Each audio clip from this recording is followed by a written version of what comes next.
The Deep South, one of America's best-kept secrets. To me, it has a reputation as one of the last true wildernesses, echoing to the sounds of banjos, the smells of fried chicken, and the fables of the last dinosaurs that still rule this land. I've yearned to ride this vast, undiscovered frontier, and while I'm about it, find out whether it constitutes as one of the world's greatest motorcycle rides. But because of my grueling ride down America's East Coast following Highway 1, my journey into the Deep South is going to have to start here in the stunning tropical paradise of Key West, where Route 1 ends. So okay, Key West may be hundreds of miles from the start of the real Deep South, but it is the southernmost point in North America. And so somewhat spuriously, I guess, that makes Key West a worthwhile starting point for this potentially incredible ride. So I've planned a route to try and encapsulate the huge diversity of the often unseen cultures, landscapes and lifestyles that the Deep South has to offer by riding some 2,000 miles up from Key West via Miami into Florida's sparsely populated west side, then up into Alabama, across Mississippi and down into Louisiana to Journey's End in New Orleans. So hopefully this ride is going to reveal a true insight into rural, real-life America, an America that us tourists very rarely see. But before I clamber aboard my beast of a chopper, time to briefly explore Key West. Its laid-back, boho-type atmosphere has always attracted artists, musicians, writers, and also a huge gay community. It's a place where anything goes, and the town's motto is one human family, a phrase that really sums up Key West's acceptance of everyone and anyone who wants to come to the party of life. But I'm itching to get up to the start of the true Deep South and to be reunited with my outrageous motorcycle. As I leave Key West, it's great to be aboard my temperamental yet delightfully idiosyncratic chop. The beast and I have had our run-ins on Route 1, but after 2,000 miles, I think I've tamed her. She's brutal in her power, with 1800 cc's of S&S motor under her poor excuse for a seat, and a set of unbelievably loud fishtail pipes that both cook my leg, set off car alarms, and scare Key West bean-eaters aboard their ozone-friendly contraptions. We're heading back up Route 1 the 140 or so miles up to Miami, a ride that could be seen as a chore, as I only rode down this way 2 days ago, but this route is something very special. It's dead straight, only one lane, and thrilling to be a part of. You can kick back and check out the stunning tropical views that continually flash past. The commercialism of America's tourist industries flanks either side of the route, and acts as a perfect foil to the gloriously unfettered and unadulterated roads that are to come in the Deep South. With the odd cool biker for company, the ride's so good I'm actually thrilled I'm having to do it twice. Boiling hot sunshine beating down on mile upon mile of breathtaking bridges, traversing azure blue water. Biking doesn't get much better than this, but as I start to circumnavigate Miami, the skies look ominous, so I might pull over and prepare for a shower. So I'm just changing me gear because the clouds don't look too good, I have to say. So, also, we're on interstate and expressway round Miami. So I'm just going to put my little beetle jacket, I call it, on to give me some protection if I was to fall off. But we've got about 50 miles, I reckon, to Everglades City, and hopefully we might miss the rain, but I doubt it. And for once my weather forecasting skills are spot on. A massive thunderstorm is just around the corner. Time to bail out, I think, to the nearest petrol station. I told you it rained down here. I think the best option is to wait for a bit. Look at it now. Look at the rain. The trick I've learned with these thunderstorms in this climate is they may be ferocious, but they do pass over pretty quickly. I feel a bit small with all this thunder and lightning going on around me on my little bike. It's still pretty bad. but it is easy. But it's times like this you're just grateful you're undercover and you're safe. And after a couple more minutes the rain has relented as quick as it arrived, so perhaps it's worth a try. I think I'm going to give it a go. I'm still going to get covered in water because I've got no front mudguard, so it sprays up. But it kind of looks pretty good where we're going, and we can't stay here all day, I suppose. Well, the bad news is that the standing water is making the ride really difficult, mainly due to the lack of a front and only half of a rear mudguard. But the good news is that there's sun ahead, and also the manic Miami is slowly becoming a distant memory, and with the road to Everglades City drying out, it's now turning into an utterly fabulous ride.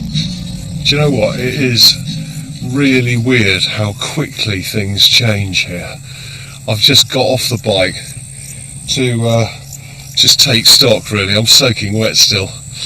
But literally this must be 50 miles west of Miami, and suddenly you're in this kind of sort of prehistoric, really, environment, away from the tourists and the sort of madding crowd. There's a great big sign over there that says alligators. This is just a campsite. So God knows what we're going to actually find ourselves in. But the roads are fantastic. And that's another thing we're going to find. A little midges.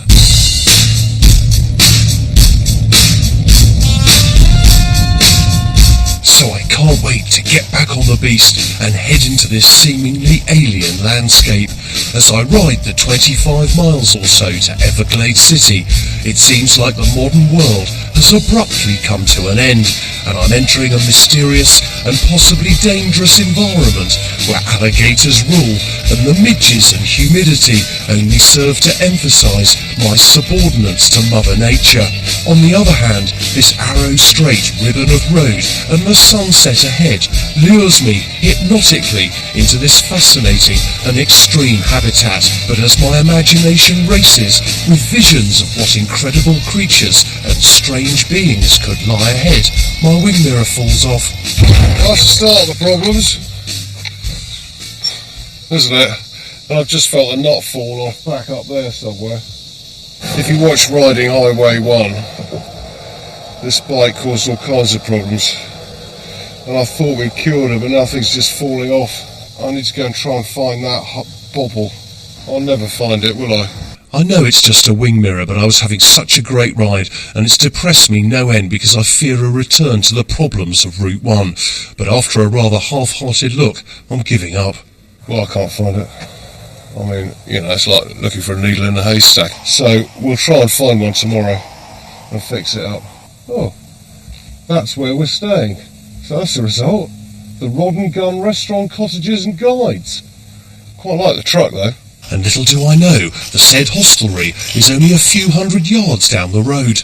Ah, we've made it. I'll tell you what, I'm knackered. So the wonderful delights of this strange town will have to wait till the morning.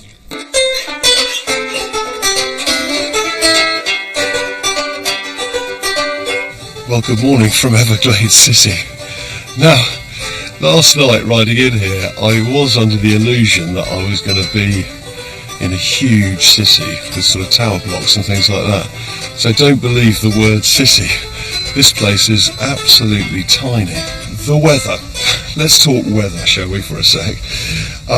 The humidity is unbelievable. What is it?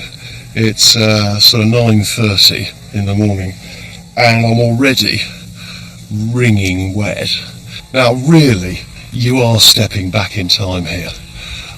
It is an incredibly weird place.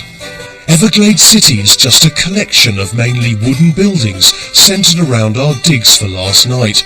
The Rod and Gun Club is one of the oddest hotels I've stayed in, dark, dank and steamy, with voluminous wooden panelled reception rooms and bar. You can just imagine a toothless hunter dragging a huge dead alligator behind him as he heads to the bar for some light refreshment.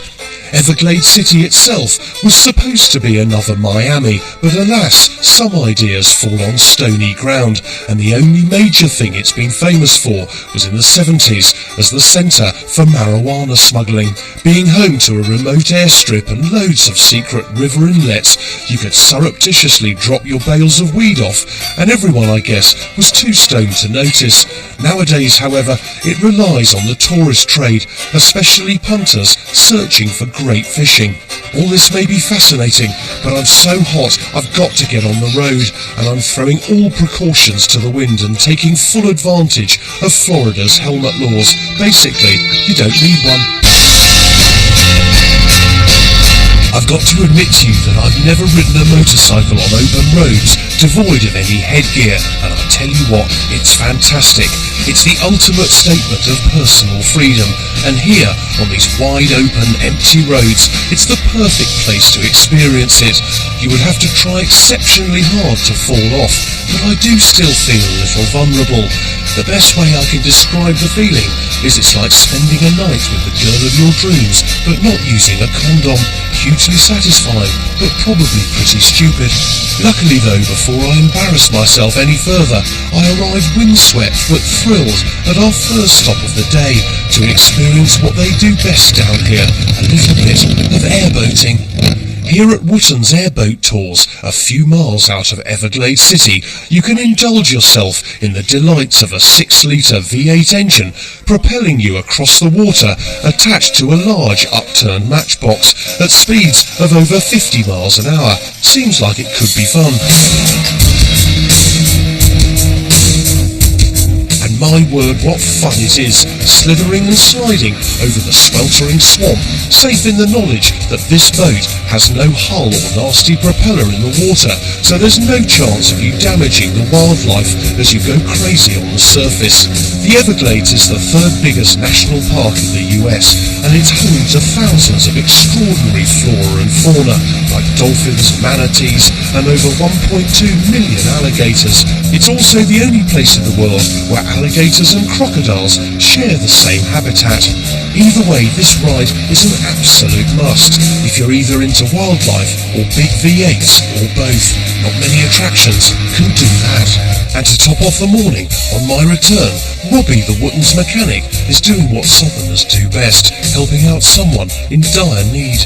Well, this really sums up Southern hospitality, let me tell you. Robbie here, the mechanic, is sorting out my wing mirror. I guess, Hero, you gotta, sort of make do as well, because there's things are often miles away. Well, we have to here. You can't run to the store every day. Oh, how lovely that is. I'm fixed up. Fantastic.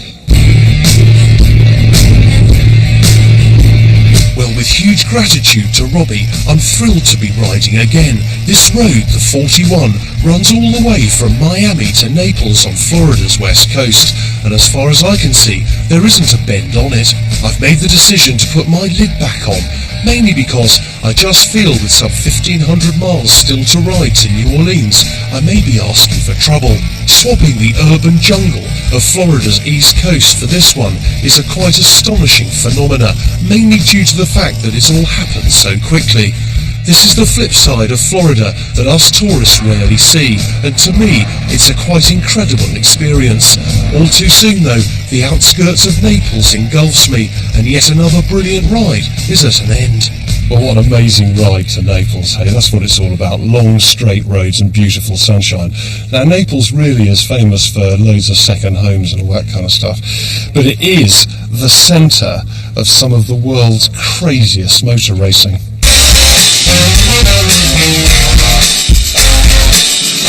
And it's swamp buggy racing. Massive fire-breathing buggies power themselves through the local swamp at ridiculous speeds, racing each other round an oval track.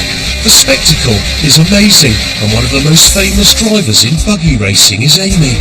She and her father, from these rather unglamorous sheds, take on the swamp buggy world and usually win. Tell me about these things. I mean, in England we have never seen swamp buggies.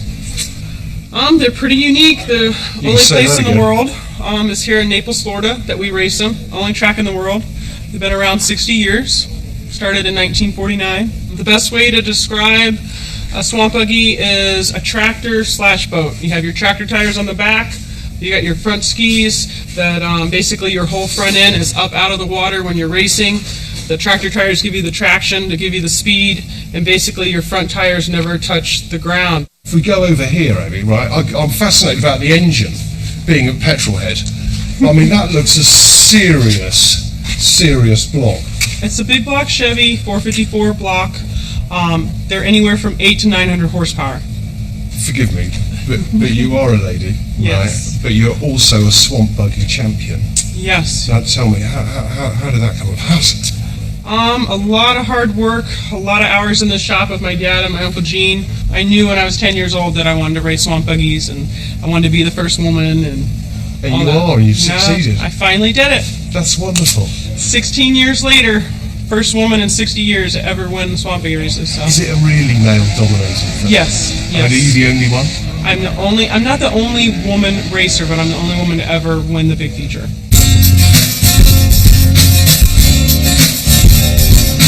Leaving Naples, I really feel that swamp buggy racing embodies the way you have to live your life in these parts.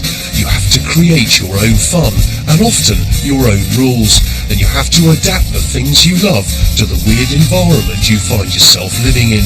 I'm heading north on the 29 out of Naples to a little town called La Belle. Again, this road is just wonderful, with a glorious sunset for company. I'm so thrilled to be a part of this scenery that I really don't mind getting soaked again in the odd shower of rain. I've learned that probably, even in the evening heat, I'll soon dry off. As night falls, I arrive, still a little soft, in La Belle. Cool. Okay then. Now, I know it's surprising, but that was a nice ride. Bit wet, but nothing like Miami. It was only about 50 miles. And hopefully, La Belle Motel will give us a look at it. And sure enough, it delivers. So with the thunderstorms rumbling overhead, time to get some kip after another memorable day.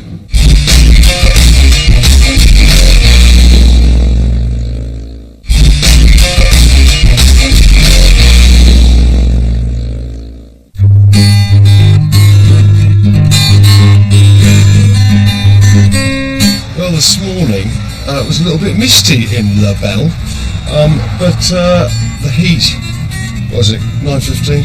The heat is beginning to be, yet again, relentless.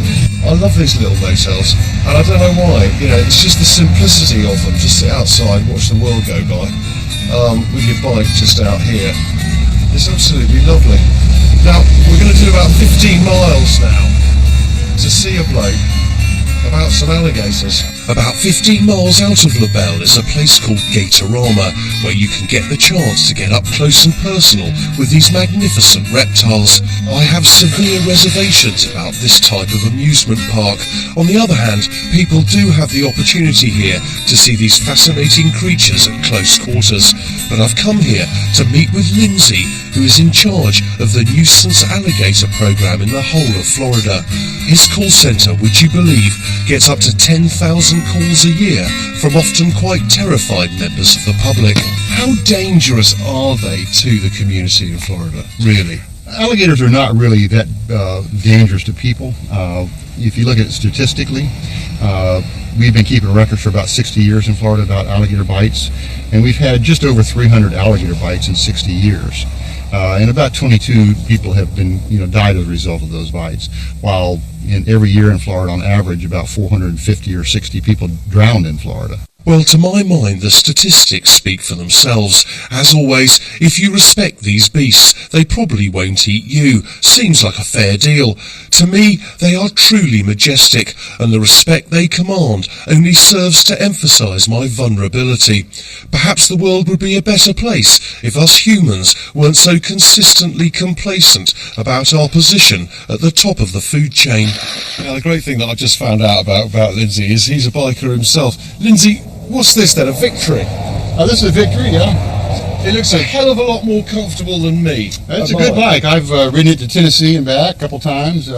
Ride it about 10,000 miles or so a year.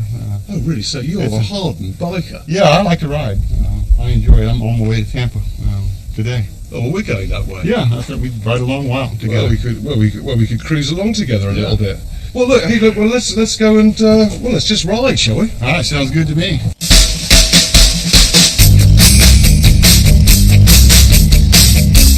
Well, Lindsay and I are heading up north some 100 miles together before he's peeling off to see his girlfriend in Tampa, and I'm going to head on to Crystal River about another 150 miles further up the coast.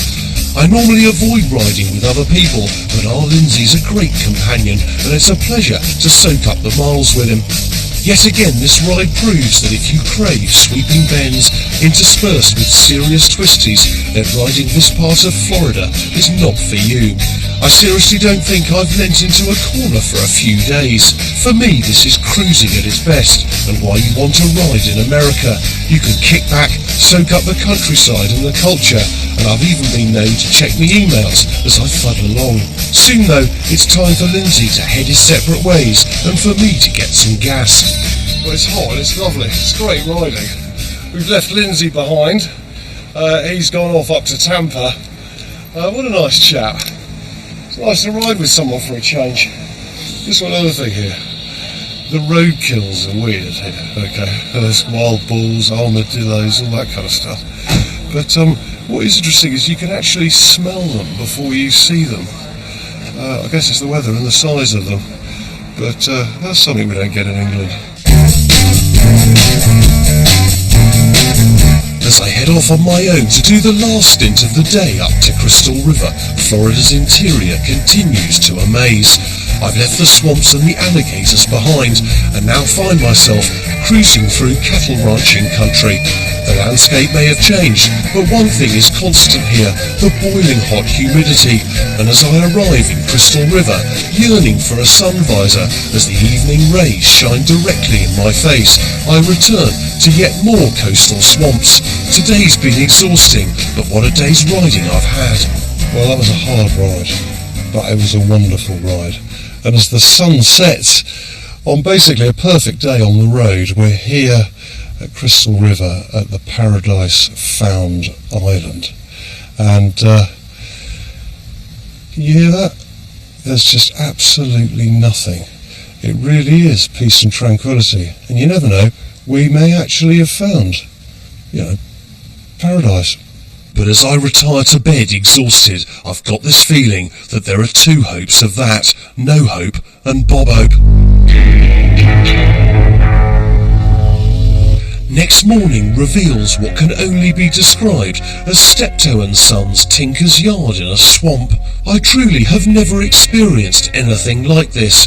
On the internet, this place promises your own luxury house on your very own private island, but actually, the reality is a prefab house with balsa wood thin walls, surrounded by the owner's various heaps of detritus, festering in the relentless humidity.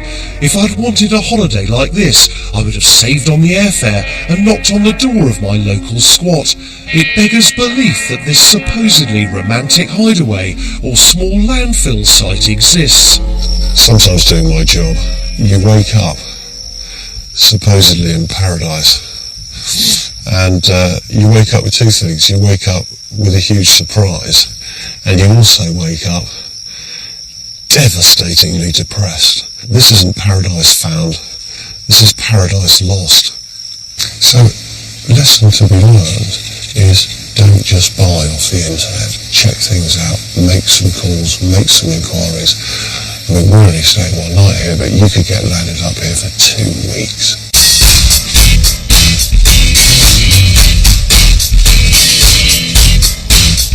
As I ride away from my little Alcatraz, I must emphasise that place was a one-off. All the way up Florida so far, the people have been so hospitable and so helpful that it's often slightly disconcerting to us reserved Brits. And the places we've stayed, however humble, have been just brilliant. So I guess there always has to be one venue to make you appreciate all the others. But soon, I'm in my own sun-drenched world, heading towards Tallahassee. Yet again, the road is dead straight, and the beast is thudding away so smoothly beneath me. I'm now taking for granted the ability to just allow the scenery to come towards me without really any need to change gear. I'm really tired though from my terrible night's sleep, and with the warm blanket of air constantly cosseting me, I feel deliciously but dangerously relaxed. Now then, just a little tip. When the road's about 30 miles in a straight line and you're tired, you can nod off, and I did just briefly, which obviously is pretty lethal. Slightly shaken from my slumber, I'm now wide awake, eager to experience more of Highway 27 as it wends its way north to Tallahassee. Again the scenery changes, with the road now flanked by pine forests, the smell of which, by the way, is delicious. So far this ride is becoming increasingly addictive. These never-ending roads, bathed in evening sunshine with very little traffic, is what all us bikers crave, and in this mad world it's getting all too difficult to find. What a joy West Coast Florida is turning out to be, and it's surely delivering one great motorcycle ride. All too quickly though, old colonial Tallahassee arrives. I like the look of Tallahassee, I have to say. Anyway, Tallahassee looks old and colonial and beautiful, but all of that is going to have to wait till the morning, because I'm knackered.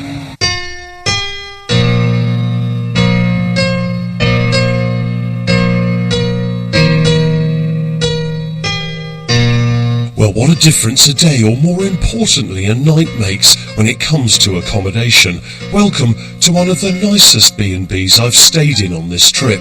It's the Inn at Park Avenue, and it's bursting with charming Victorian elegance with superb, spacious rooms. But from what I saw briefly of Tallahassee last night, I can't wait to get out and have a mooch around. You know what, this morning Tallahassee really doesn't disappoint. It's absolutely beautiful. And we're in the old town at the moment, marked out by these wonderful wide avenues with these beautiful oaks and sort of dripping in lichen. It's lovely. And also, the one thing that I didn't know about Tallahassee, it's actually the capital of Florida. And it worked out like that because in 1823, the two early settlements of St. Augustine and Pensacola couldn't decide which one was going to be Florida's capital, so they chose a location equidistant between both of them, and that turned out to be here. The Tallahassee of today obviously has all the trappings of any state capital, with magnificent buildings dotted all about, adding to a feeling of prosperity and tradition that makes this place so appealing. To me, Tallahassee is wonderful, and it's wonderful because it does have this feeling of being steeped in history, which is a novelty really in Florida. I'd love to spend more time here, but as ever, we've got to press on.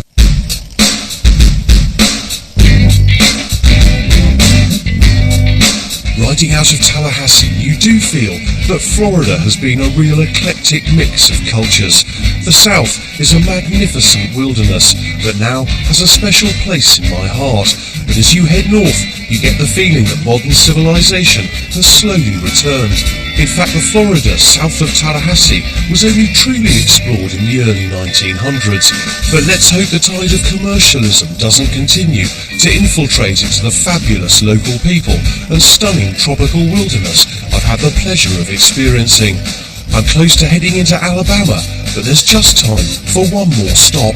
Well, we've left Tallahassee and we're on our way to Alabama, but I thought I'd just pop in here in this little town called Quincy en route. Now, Quincy doesn't look much from the road, but once you get to the back roads with these huge houses, they hold a clue to its fascinating past. And it's a past best told by Andy, the present mayor of Quincy. We're standing on the porch of a banker in the 1920s, Mr. Pat Monroe, who had a brilliant idea of selling Coca-Cola stock. He had run across this company he thought was pretty neat. It was called Coca-Cola.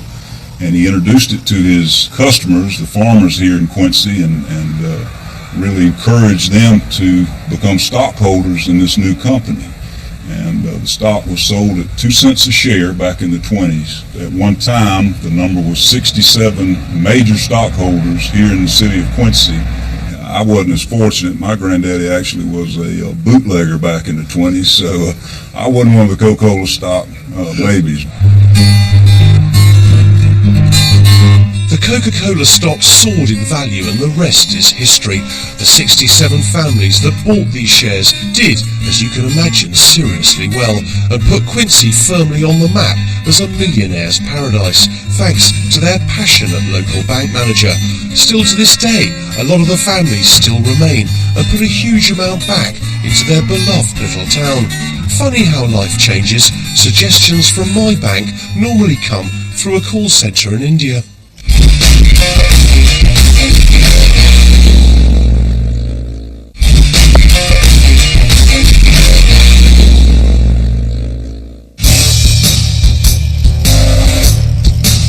After nearly 10 days on the road in Florida, I must remember to put my watch back another hour as we're entering Alabama. And almost immediately, the state's reputation for agriculture and farming is all around. Even the visor stickers on the pickups allude to a life tilling the land. Well, we've arrived in Dohan, something like that. But whatever it's called, it's the first city or town in Alabama. I've always wanted to come to Alabama and see what it's like, really.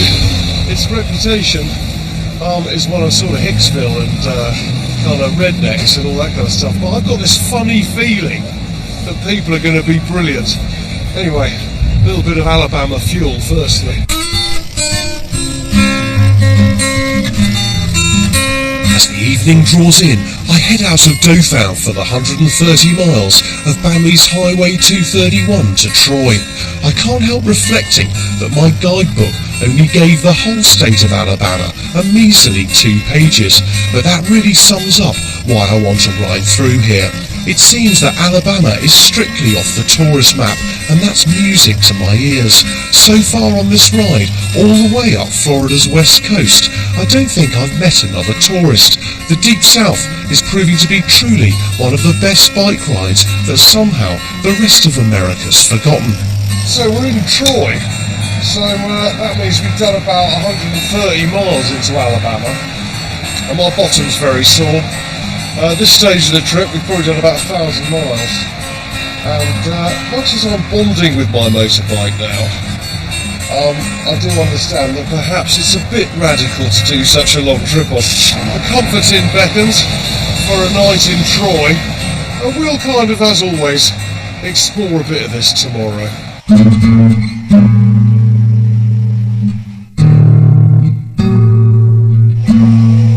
Well, there's a real freshness about Alabama and Troy this morning, which is a blessing. Even though Florida's a great ride, it's still incredibly humid and it's very difficult to concentrate if you've got anything more than a t-shirt on. Now, we can only really see, because we've got to move on, a little bit of Troy, which is just this main thoroughfare, really. But it is a student town, but it is early, and probably the students haven't got up, which is a blessing. So I can now ride out safe in the knowledge that I probably won't be confronted by some long-haired freeloading freak hell-bent on T-boning me in his Datsun Cherry. As I ride north, further into Bamby's interior, the weather is simply glorious, but the roads are mind-blowing. Time after time on this ride, I've eulogised about the riding, but in Alabama, it's just getting even better by the mile. The roads, yet again, are empty. The views are picture postcard perfect, and the riding is incredible, now even complete with the odd bend. I've got to stop here, really. I mean, out of all the miles we've done, these are the roads we've come for. And you know what? This is paradise, it really is. Now we're on our way to see how cattle ranching is done here, because that is one of the biggest industries in Alabama. But my God, I just don't want this road to end.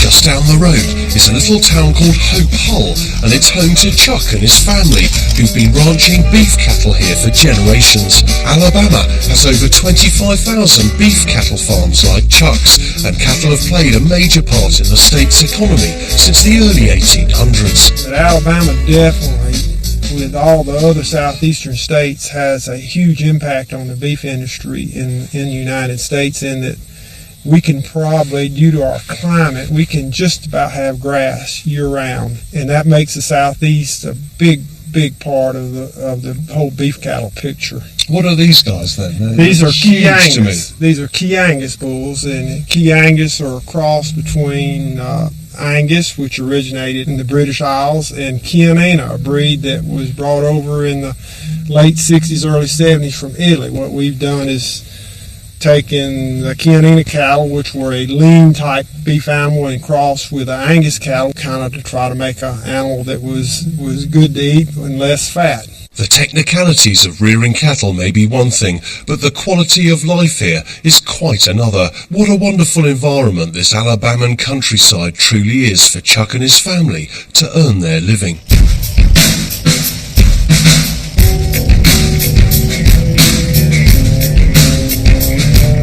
Even though my visit here was short, the memories of riding Alabama will live long in the soul. This state is so totally different in every way as to how it's perceived across the pond in Blighty. Firstly, the people I've met continually welcome us tourists with open arms, and their hospitality is boundless. Secondly, the roads are some of the finest on the planet for carefree cruising. And thirdly, the landscape is surely God's own country. The only dampener on proceedings is that Alabama was the birthplace of Lionel Richie. Well, welcome to Mississippi. We've made it across the state line, and we're in Meridian. The one thing that I've noticed actually is that Mississippi and a bit of Alabama and Louisiana, they're all quite poor states. So consequently the roads are actually less well kept than normal. So I just need to be extra specially careful. I'm going to tank up and I'm going to do a bit of interstate down to Jackson.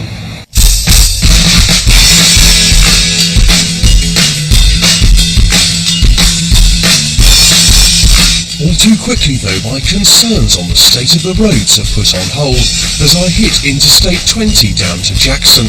It's smooth, and for an interstate, delightful. The evening sun beats down yet again, and the riding is perfect, with only the odd cool rig for company. Mississippi is one of the flattest states in the US, with the highest mountains only being some 800 feet, so don't think the evening ride is going to be interrupted by the odd undulation.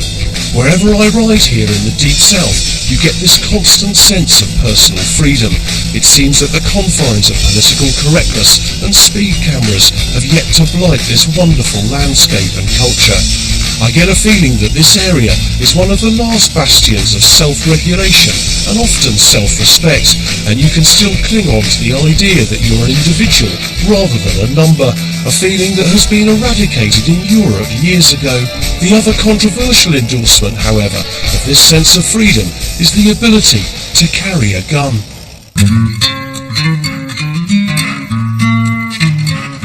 And here, next morning at the Magnolia Gun Club in Jackson, I've come to find out what it's really like to handle a weapon. Richard's been fondling his for over 20 years. Is it still really part of the culture, Richard? You know, carrying a gun, obviously, people have fought for it, you know, and is it still held very, very dear around these parts? Yeah, I mean, or the right to have guns. I myself don't carry a gun.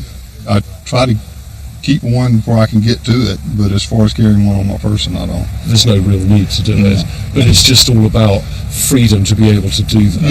Yes. You know, obviously. Right. Yeah. Now, you know, because around here, just about every household has some type of gun, and it's just kind of part of the culture, I guess. It's all very well owning a gun, but here you can learn actually how to use it. So after rigorous safety instruction from Richard and his mates, time for me to loose off.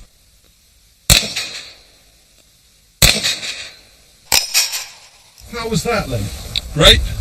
You haven't done it before, right? That wasn't bad for someone who hasn't done it before. I call that beginner's luck. It was You know good what I mean? shooting. Oh, well, you are so sweet. I'll tell you what, though, whatever it is a blast, pardoning the pun. But before I go, there's one gun that Dom, the club's historian, has given me to have a try with. It's the legendary Colt 45, and it's the weapon that the Wild West was built on. So after doing the pistol shooting, I've really thought I had to shoot the gun that basically started it all.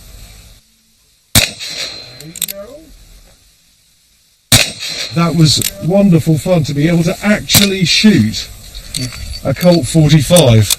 Is something that I'll remember for a long time. Don, thank you so much. You're very welcome. That's wonderful.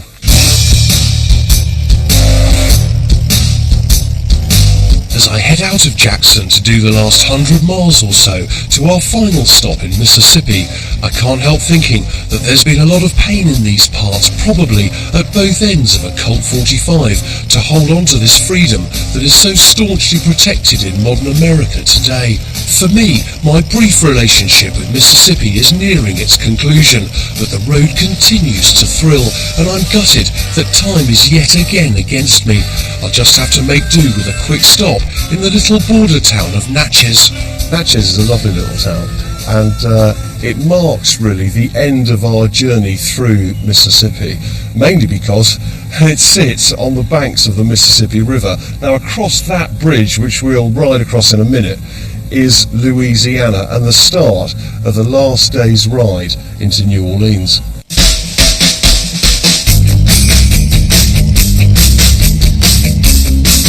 Crossing this iconic road bridge over the Mississippi River into Louisiana with only about 250 miles to go to New Orleans, I really don't want this trip to end. Even though I've ridden some 1,700 miles of the Deep South, I really feel I've only touched the surface of the culture along this glorious ride. I can't for the life of me understand why this route hasn't carved its existence into biking folklore. It's everything and more I've dreamt of, and as I enter Louisiana, yet another wonder of this route reveals itself. Much as I thought I'd experience true solitude on my bike, the road to Morganza is something else. It's about 90 miles of absolutely nothing. The only company is a big rig that briefly follows ominously behind, reminding me of the movie Duel. The only problem is the horrendous road surface does now return, but with nothing on the road, it's easily avoided. All too quickly though, I'm craving for gas. Well, I thought I was going to run out of gas, and then suddenly, out of nowhere, comes a gas station, which is brilliant. Well, welcome to Louisiana. And we've done about 90 miles into Louisiana and have seen nobody. It's obviously an amazingly fertile agricultural area, and all it is farmland, and we've kind of sort of ridden this ribbon of road above what I guess is the floodplain of the Mississippi. What a brilliant ride. Now we're coming this way for one specific reason. If there is one movie that is iconic in motorcycling, it has to be Easy Rider. Now this out here is Louisiana Highway 1, and this is the route that they took in the movie down to New Orleans. And what a fitting way to end the show, riding one of the legendary routes in motorcycle history.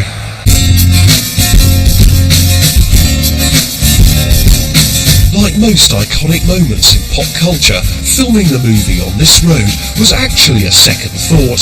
Dennis Hopper originally insisted on starting to shoot the movie in Texas, but suddenly changed his mind, and the rest of the film was filmed here along Route 1.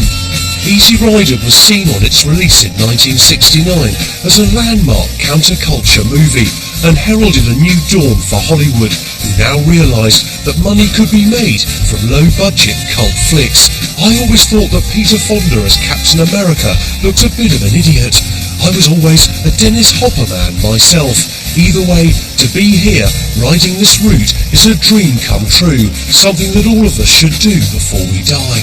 Soon Highway 1 gives way to Interstate 10 to bypass Baton Rouge, and with only about 30 miles to go, we quickly arrive in New Orleans, tired but so exhilarated to have completed this utterly memorable ride. I'm absolutely exhausted, really. I think every time I finish a trip, you know, it's that relief that I haven't actually hit a small lorry or something like that. But the Deep South really has been, to me, incredibly revealing. I did imagine it to be full of rednecks, and actually it's full of the most wonderful people. And to cap it all off, the journey ends in one of America's most incredible cities. And as I take an evening wander around New Orleans, it's great to see that even the ravages of Hurricane Katrina can't dampen this city's soul of vitality. The Big Easy has a totally laid-back feel all of its own, a feel of originality and individualism, both in its architecture and its residents. The city prides itself not only on its roots in weird religions like voodoo, but also as a place to imbibe and relax, which all go hand in hand with its other reputation for rather lax morality. Now, apart from its idiosyncrasies of culture and traditions, New Orleans really comes alive at night time, and it's all centred around Bourbon Street here, and it is one of the party capitals of America. But I'll tell you what, you meet the weirdest people. Well, my name is Ashley. I'm the Bourbon Street Drag Queen. I'm known as the HBIC. For those of you that don't know what that means I'm the head bitch in charge. I am out here every day as the underground illegal informational tourist bitch. This is Sin City, honey. Las Vegas was sand when we were Sin City. We got swingers clubs, we got bathhouses. We even got a leather fetish club. Those are things that are not advertised. The city pretty much calls me the little mini Chamber of Commerce. There's no doubt that on Bourbon Street anything goes, and you really don't need Ashley's help to immerse yourself in the Big Easy's full menu of debauchery. For me though, I've had enough of instant gratification to last a lifetime, and I'm off to bed.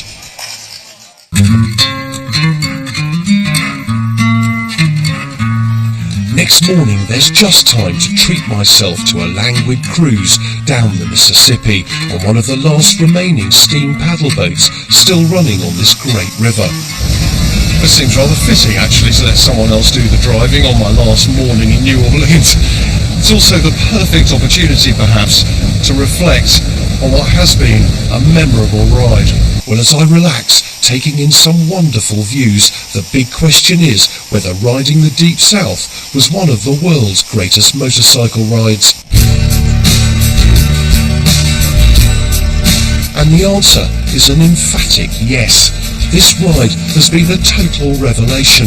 I had never imagined that the Deep South would offer such perfect riding for literally thousands of miles. You get the feeling that the reason why no one knows about it is that perhaps the locals want it that way. Otherwise, there'll be thousands of us bikers clogging up their roads. Well, I'm sorry, I've let the cat out of the bag, but if you truly want to ride the American dream, there's no doubt you have to experience the Deep South. But with my cruise over, it's time to make the short ride just out of town to drop off the beast. I'm going to miss her horribly while she makes the long sea voyage back to Blighty. Actually, you know what, I was just thinking, in fact, if you want to do this ride, the best thing to do is you can hire a Harley anywhere in America. So the best thing, I guess, is hire it in Miami and then drop it off here at Voodoo Harley in New Orleans. Either way, you can then experience one of America's best kept secrets.